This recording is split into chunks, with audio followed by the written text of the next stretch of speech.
Eccoci qua ragazzi, salve a tutti, bentornati sul canale e benvenuti in questo nuovo contenuto con le ultime in casa Napoli, partendo dal rinnovo di Anghissà che non è mai stato così vicino, almeno a quanto ci fanno sapere. Andremo a leggere la notizia e la commentiamo insieme, passando per il calciomercato ovviamente Lindstrom e lo Schalke 04. Si riapre la pista per quanto riguarda i tedeschi che si sono riaffacciati per il calciatore del Napoli e la situazione attaccante, altri due nomi vicino a quelli che abbiamo già analizzato e sentito nella giornata di ieri. Fatemi sapere come sempre la vostra qui sotto nei commenti. Se vi va, iscrivetevi al canale attivando la campanellina e se vi piace il video un bel like. Fa piacere al sottoscritto, diamo come sempre una mano all'algoritmo e poi se vi iscrivete e attivate la campanellina inizia il campionato. Da domani ci immergiamo ovviamente nella nuova stagione con il prepartita di Genoa-Napoli, le probabili formazioni e quant'altro. Partiamo dal rinnovo di Anghissà. Il rinnovo di André Frank Zambo Anghissà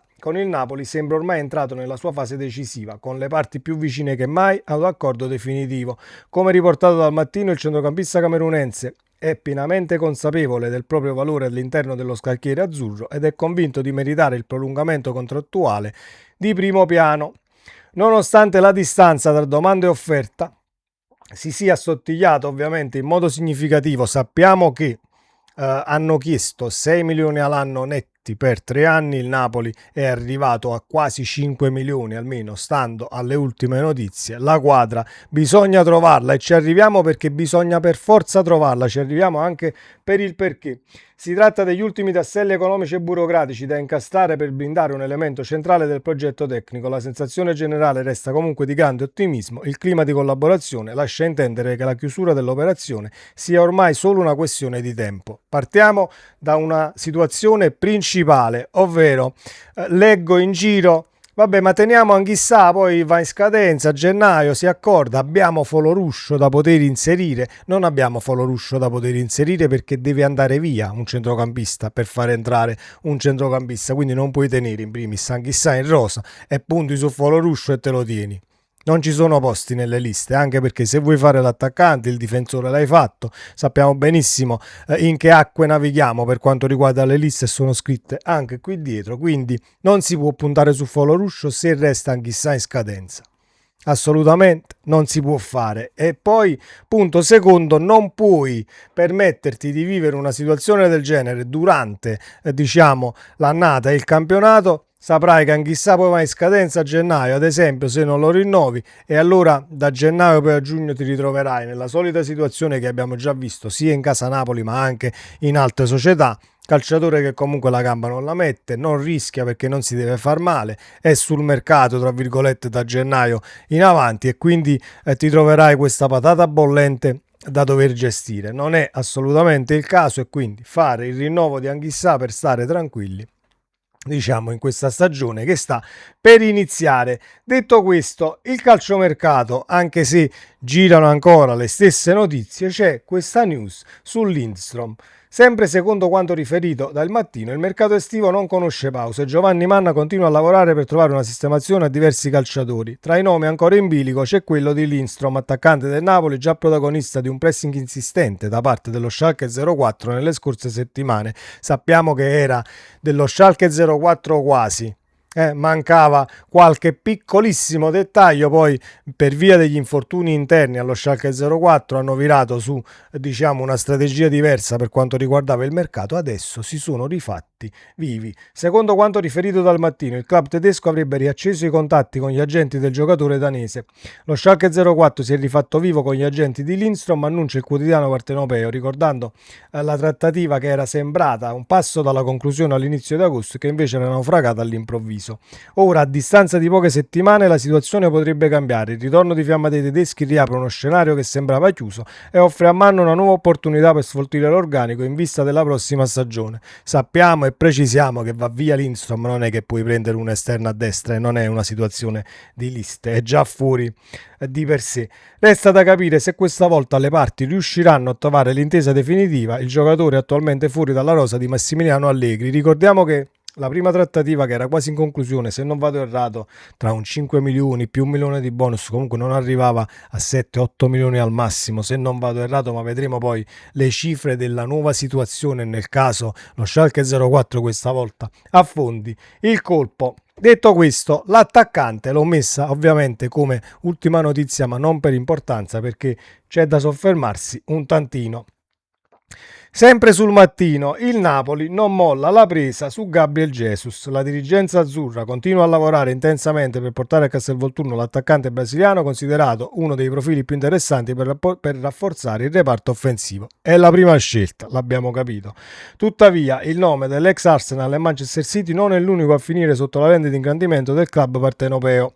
Secondo quanto riferisce l'edizione odierna del quotidiano, infatti, il Napoli sta adottando una strategia cautelativa, monitorando contemporaneamente altri profili in modo da non restare allo scoperto sul mercato estivo. Quindi l'attaccante il Napoli lo vuole e lo deve fare, e quindi diciamo che magari piazzi Lang e Lucca, ti tieni questo jolly a fine mercato per poterti poi giocare un prestito nel caso vorresti fare questa scodata finale, almeno per come la vedo io, scodi, perché comunque Zeballos non si è accordato ancora, quindi potresti sempre cercare di farlo pure l'esterno, facendo uscire Lucca, fai la punta, ma vedremo poi come andrà a finire da qui a fine mercato. L'obiettivo è chiaro per quanto riguarda l'attaccante: garantire alternative concrete e valide nel caso in cui la trattativa per Gabriel Jesus dovesse incontrare ostacoli o allungarsi oltre le aspettative. Tra i calciatori seguiti con attenzione figurano Nicolas Jackson, e ne abbiamo parlato ieri, sarebbe un acquisto che per quanto riguarda la situazione tattica di Allegri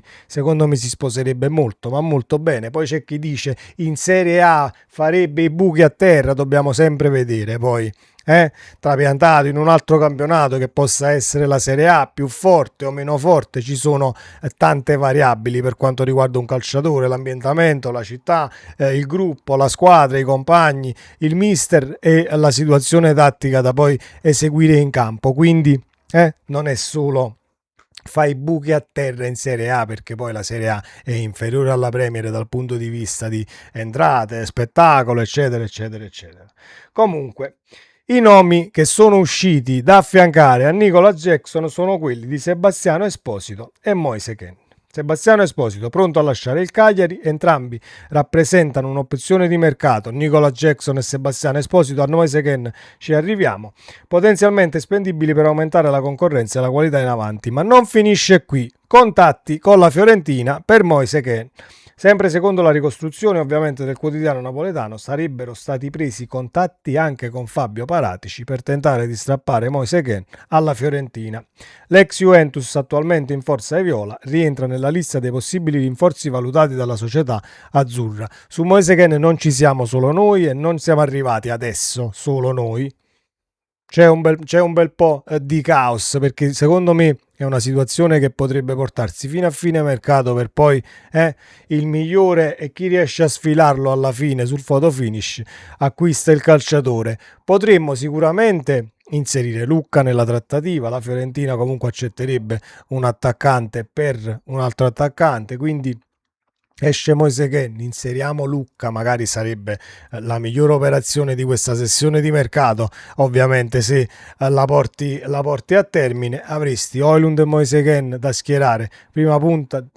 Di tutto riguardo sarebbe poi l'attacco del Napoli, per quanto ovviamente posso dire io ed esprimere la mia personale considerazione che poi il Napoli mandi via un esterno come Noah Lang e faccia l'attaccante prima punta, non curandosi dell'esterno a sinistra, non andandolo nemmeno a rimpiazzare, situazione che vedo un tantino forzata, perché credo che il Napoli nel caso fa uscire Lang e anche Lucca qualcosina di diverso la può anche fare, e magari la andrà a fare. I tempi si restringono sempre più, ma ci stiamo muovendo giorno dopo giorno, di ora in ora. Comunque ci sono novità, aggiornamenti, e ci sono situazioni che vanno avanti o tramontano, però tramontano subito dopo averle imbastita la situazione. Quindi esce la notizia, magari ci sono stati contatti, non è cose, si chiude e si va avanti e si passa ad altro. È così